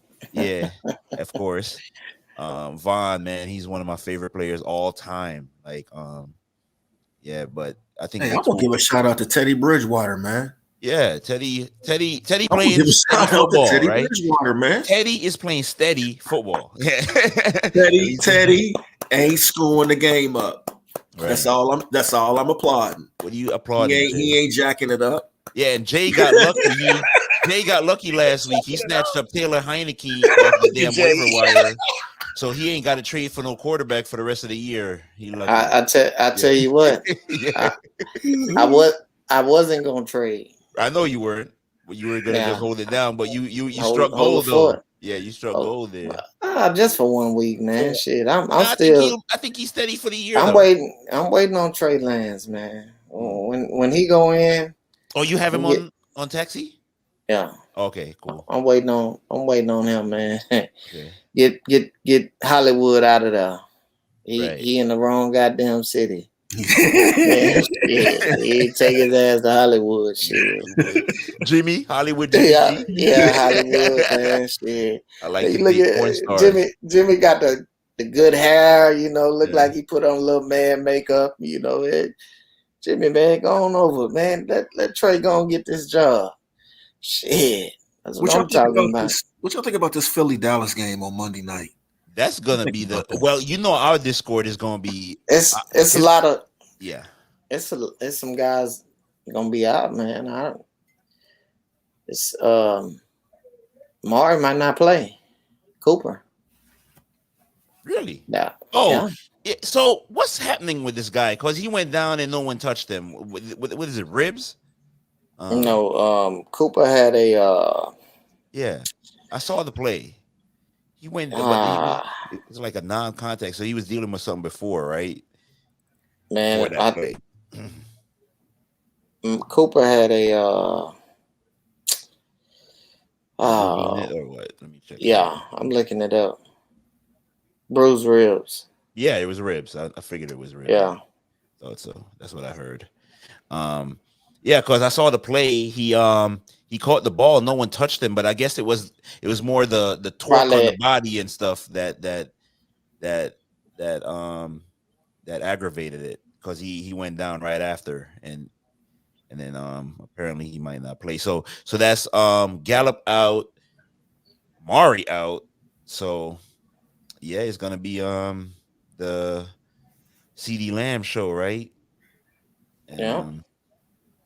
CD Lamb been waiting for this moment too, so we'll see how they play. I think I'm bullish on Dallas though. I think they should beat Philly. It's gonna be I got them booked in to win. Yeah, it's gonna be the opening of that spaceship Jerry World. It's gonna be rocking. Everything is gonna be big. This is the first game. It's gonna be an event in there, man. It's gonna be an event besides the football event, if you know what I mean. Like, yeah, it's gonna be nuts. So everybody's gonna be crunked in there. I think Dallas get it anyway. There's gonna be big games this week, though. I mean, I'm looking at the schedule here. There's gonna be 3 live 1:00 games that's gonna be must see. Indianapolis at Tennessee. You got Chargers at Chiefs, and then you got Bengals at Pittsburgh. Those are absolutely must watch games. Those are 3 divisional games. There's gonna be slobber knockers, slugfests, bro. So I'm looking forward to the slate of games. This is gonna be fun. I'll tell you, man. If you're 0-2. I don't remember what the exact stat was, but in a nutshell, if you start the season 0-2, you ain't making the playoffs. It's just always a wrap. That's pretty much how I go. The other thing that I always think about throughout the season is each year there's at least 4 teams that make the playoffs, during the current season that didn't make it the previous season. So there's always a turnover of at least 4 teams every year. Yep. So this is these early games, man, are big. Really are big. But I'm enjoying the brand of football that I'm seeing overall. I will say this real quick, and you guys can have it. There's something else that I ran across, and unfortunately I had bookmarked it and I can't find it, but I'm gonna paraphrase. It was a tweet that was put out today from NFL. I think it was NFL something. I'll have to find it. But anyway, the tweet was talking about the number of penalties that have been called the first 2 weeks of this season. And it was very interesting. If I remember correctly, the first 2 weeks in 2020, there were, now this is penalties for all the games for that week. Okay. So in 2020, first 2 weeks, the penalty number was 178. And then the second week, it was 198. So in 2021, the first 2 weeks, 217 for week 1 and 221 for week 2. So what I would say to the NFL is I need y'all to chill on the penalties, man. I need y'all to, you ain't got to pull the whistle out all the time. And you're not going to tell me that I'm not saying we'd have to go back and look at every play. Nobody's doing that. I don't get paid to do that. But what it does tell me, what bothers me about it is penalties disrupt the flow of a game. I hate it. If it is a penalty, yes, you probably should call it. But I've seen some, like, for example, some of these taunting penalties. That's been a big topic on social media the first 2 weeks. NFL, matter of fact, I read today they're doubling down that they're not going to stop calling them. They're going to keep calling these penalties, and so as far as the taunting, it's bad though. I'm not a fan of it. I'm not a fan. It's terrible. I forget what game I was watching. Guy made a tackle. No, it wasn't even a tackle.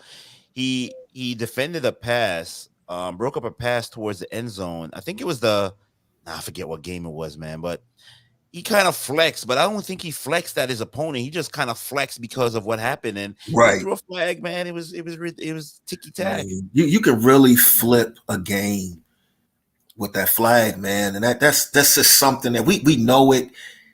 We know it exists. We know we've watched it happen time and time again, man. But I've never been a fan of giving officials more shit to call.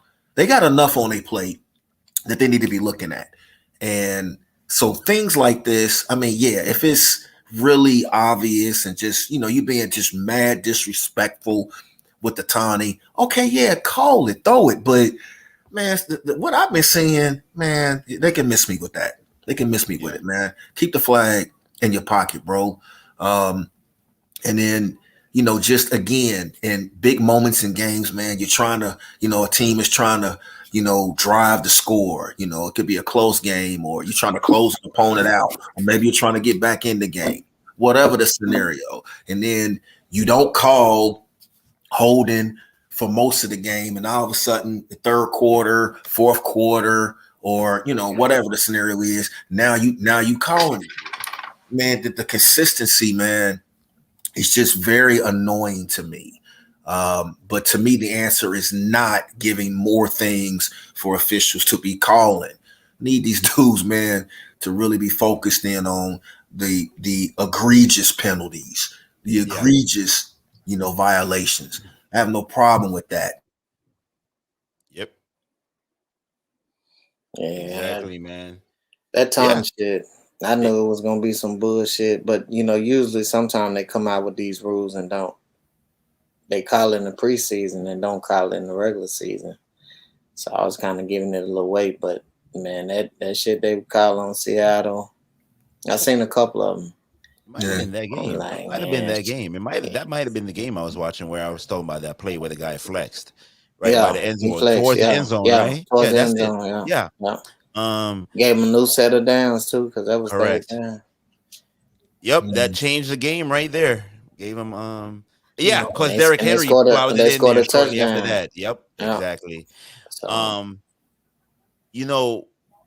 when I watch the game now, no matter what, it doesn't matter. After every play, I'm looking down at the screen. See if a flag is called. Correct. After every damn play, and it ruins the damn game. It ruins it. It's like dog training. You can't celebrate the play. Correct. Until you celebrate the play until you see that all close is clear. Yep. You know what I'm saying? Yeah. It's annoying, man.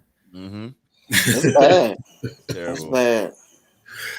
Hey, so shout out to Ran Fan and B Dub. I'm looking at our chat group. I guess they linked up somewhere because there's a picture in the WhatsApp. Okay, that's what's up. Yeah. Shout out to them. Yeah, man. So we're gonna This should be a cold, being this short tonight, man. We're gonna get to whenever Jay Weave is ready, man. We're gonna get to his handicaps and then wrap it up. Okay. Yeah. Okay. panel member kind of short tonight, so we ain't got to go for 2 hours, man. We just Right. get a feel for it, and whenever it's time to My end, bad. we end. Yeah. So yeah, Jay Weave, man. How'd you go last week? Did you do 3 or 4 last week? We did 4, and Yeah. we went 2-2. 2-2. So that pulled the record to 4-3, and because we went 2-1 week 1. 2-1 week 1. So yeah, we're at 4-3, so slightly above 50%. So What you got this week? Week 3, going into week 3. Tough sledding. I like some games though. So you want to make some money, jump on board, man, and open your ears up and shut your mouth and just listen. Talking to our audience.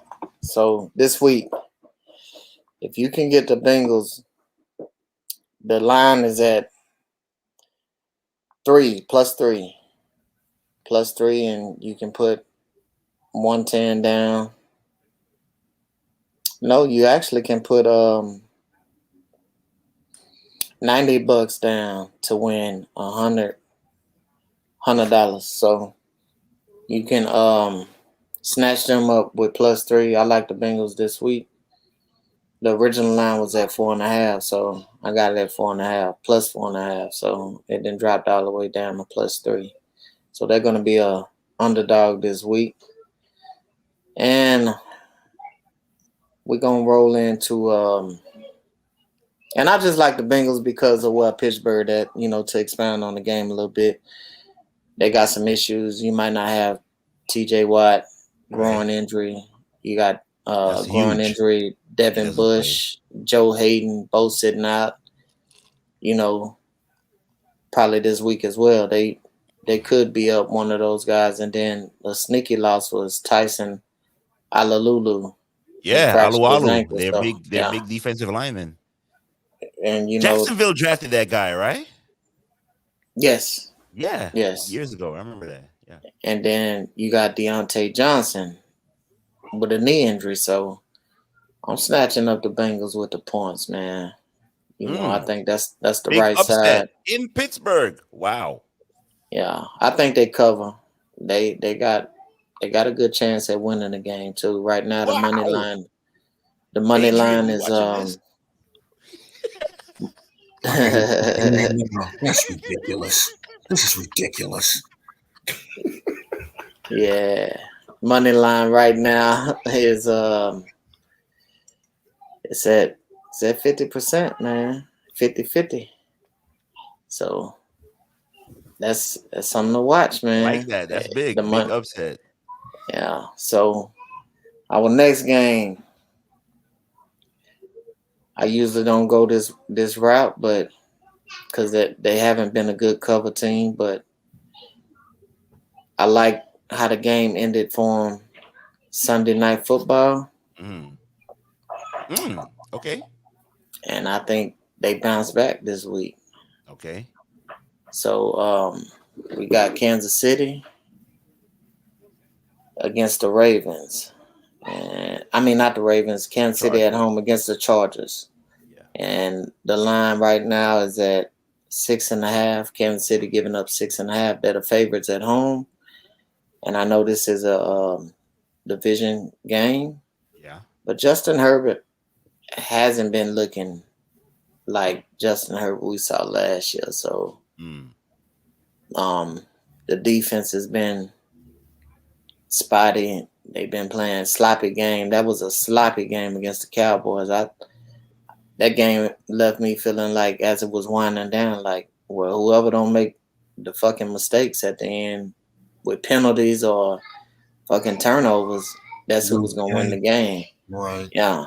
Because that game, it was like you throw an interception, then the Chargers would get the ball and they'll come right back and throw one.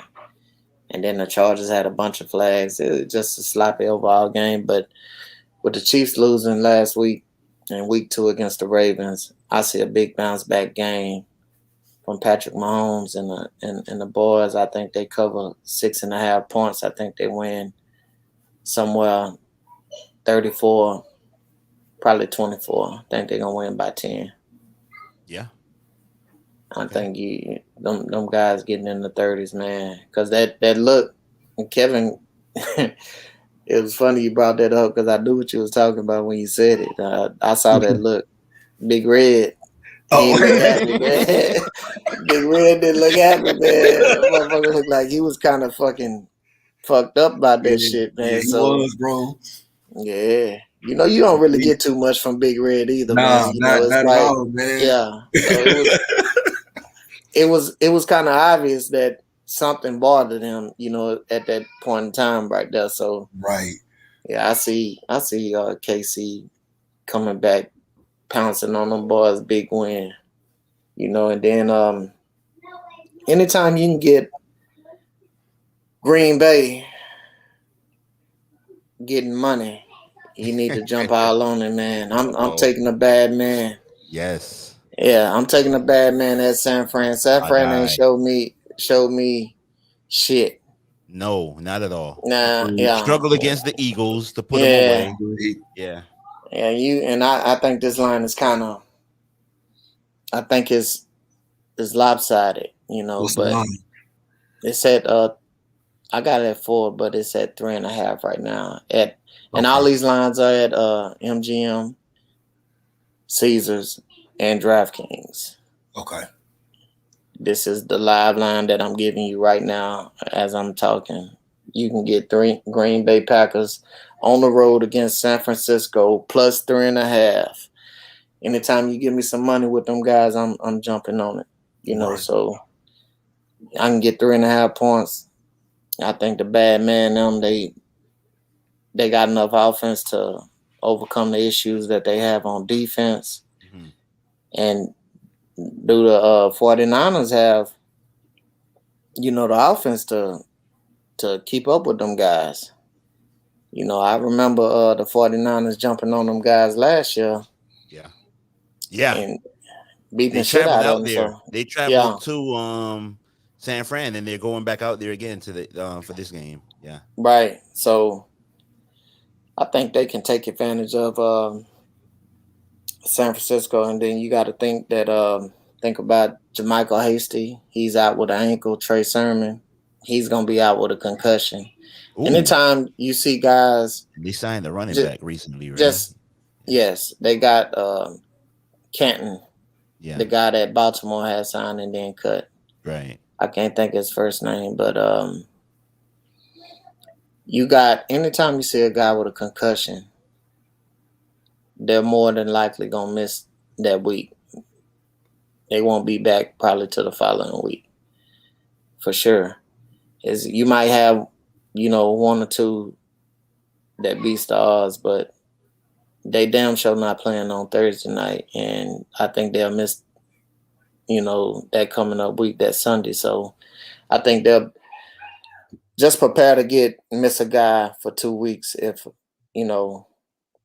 they have a concussion. So that's how I'm saying that. You got Trey Sermon, Elijah Mitchell. He's out. Well, he's gonna play, but he has a shoulder injury. Yeah. So they got Trent Cannon and Elijah Mitchell. That's up. You know, all other guys are down, and they had a plethora of running backs. And damn, how 1 week, man, they lost a lot of guys. So especially at that position. So I'm taking the Green Bay Packers plus 3.5. I would put money on that too. If I'm not a betting guy, but I would, because Rodgers got to take that personally, what happened to him last year, and he gets a chance to slay that demon and get his team to 2-1. Going to San Fran, beat them no matter what the circumstances are, because last year that you got embarrassed in there. Yeah. So that's a personal challenge to you, bro. I think you challenge yourself, right? So yeah. Oh yeah. No doubt. And last but least, this is only if this guy is going to play. I know people might think I'm crazy with this pick, But if he plays, I'm going with him. I think it'll be a close game.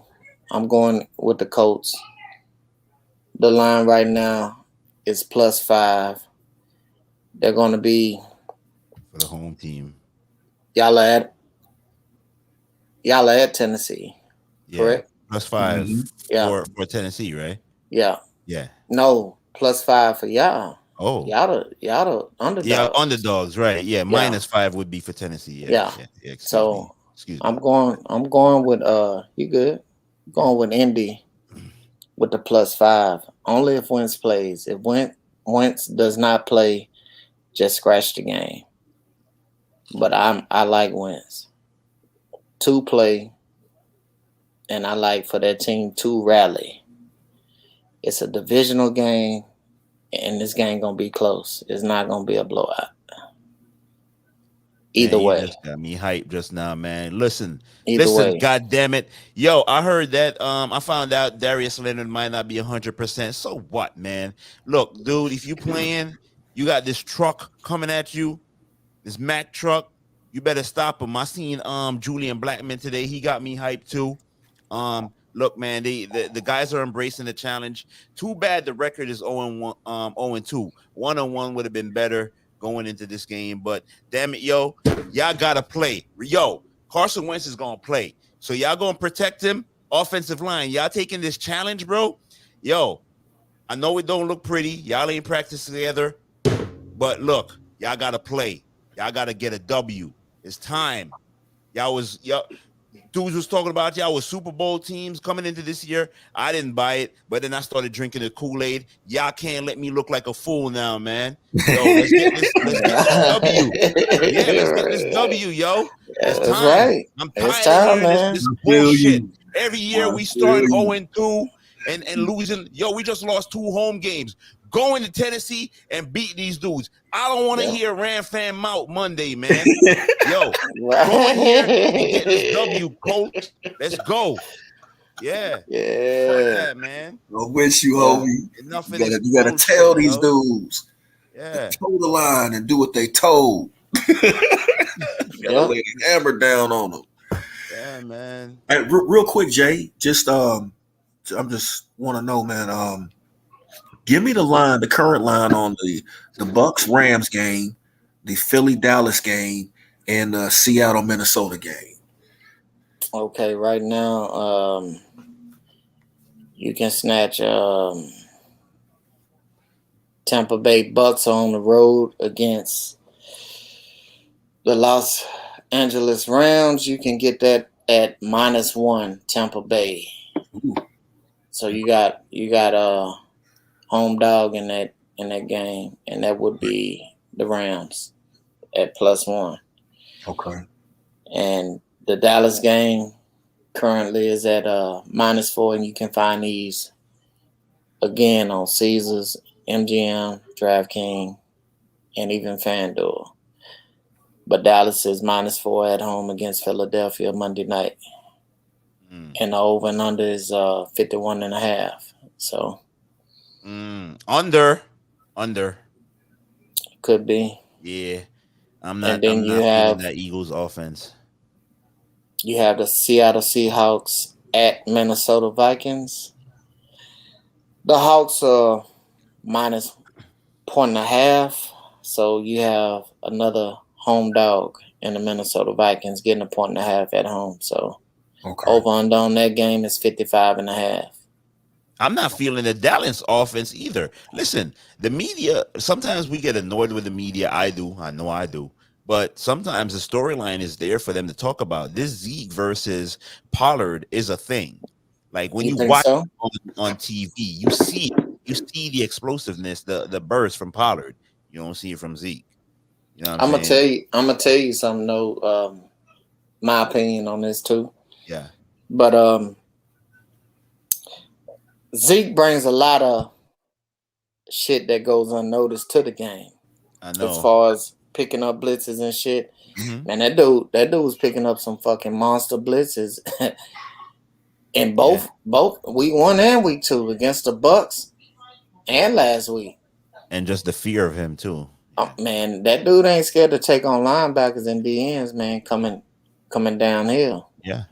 Safeties I know. either. That's a great point. That's a great point. And I think the more like Pollard is good in the role that he's in, but yeah, if he had to go into a starting role and had to be pressing being a starter, I don't think he'd be effective, man. Yeah. He's more effective being utilized as a spell guy versus you say keep him in the role he's in. He's great at that, because if the moment he becomes the guy and you start asking him to do too much, it becomes too much for him. Yeah, I agree. But when you're paying Zeke what you're paying him, it's going to create controversy. Oh yeah, sooner or later. Yeah. It's just a matter of time. Yeah. Hell yeah. But, especially if this guy starts racking up more yards than him throughout the games on a higher average per carry. Yeah, it's just gonna create a noise out there in Dallas and more distraction. Tension. More distraction. Yeah.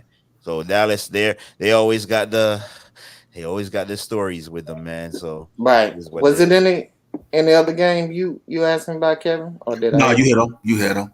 Those ones I was most interested in. So, yeah, once again, we are rolling with the Bengals +3 at Pittsburgh. Yeah. We rolling with the Colts +5.5 at the Tennessee Titans. Let's go. Let's get it. Yeah. We got the Kansas City Chiefs at home -6.5 against the LA Chargers. Another division game. And finally, we got the Green Bay Packers on the road going to Frisco, getting money +3.5, like y'all should do. You lock these in this week, we gonna cash in, baby. Let's fucking go. I like Green Bay going into San Fran, man, and I like Indy to beat Tennessee. Cincy at Pittsburgh, I can't wait. Oh my God, if Cincinnati wins that game, of course, you're gonna have the public. The public gonna be in on Pittsburgh because of the name. Yeah, I'm not. You gotta stay away from the public in my eyes, man. When you get to really fucking with this shit. Because you ride with that hot wave, man. Them dogs come in. Just like, I called the Carolina game last week. I said Carolina was going to cover. That was one of my picks. +3.5. And they end up winning the game straight out. Right. So, hey, man. Got to fade that public, man. Yeah. You got to get on the sharp side. And we are the fucking sharps over here. We raking in money. We bringing something home. You can spend on the kids, spend on mama, whatever. You goddamn want to make some bread. Yes, sir. Come fuck with the home team. Yes, sir. Kev, man, I'm good. I was thinking about something just now, but yeah, man, we gonna wrap it up and end it here. So look, lock those picks in. Get them picks in. Get that money and get those fantasy for those who play daily fantasy, get those starters in there. Get your lineup. Go buy some of them players. Yeah. If you in existing leagues, and your team is trash, and it's trash, quit lining up your ass. Trash. Yeah, man. Get off your ass. and look, man, if you know your team trash, get off your ass and try to make some cash. And the guys got their on this money. Yeah, the guys got their Twitter handles up there too, man. I'm pretty sure they'll give y'all fantasy advice if y'all fuck with them. DM them. Their DMs are open. And yes, sir. Yeah. Yes, sir. Let's go. Have fun, man. Everybody stay safe, man. Be smart. Be smart when you out here on this grid. You got it, Kev. Go ahead, man. No, that's it. Okay. Be smart when you out here on this grid. Yeah, so I need people to be safe and be smart. Don't be a problem. Be a solution. Right. Be better than you were today. Like, share, and subscribe to this podcast, man. Share it out. We want to get some eyes on this shit. Help man. us we out. Want to make it a thing. Show us some love. Yeah, we're gonna wrap it up. Episode 11, 3-man show. It was dope. So 2 hours of nice content, kicking it, drinking some adult beverages and Yes, just sir. talking some ball. So yeah, man. We be back next week. Some good games on. Yo, if we lose this damn game, I'm gonna be in a foul mood next week. You and me both. Yeah, so You and me both. I ain't getting my hopes up too high like y'all, but hey, Nick, dude, I want to 0-3? see. I want to see Davis Mills. 0-3. Nah, I do too. That's I do too, unacceptable. Yeah. Yeah. All right, man. We gonna end it here. So take it easy. Good night, everyone. Peace. GTS Podcast signing out.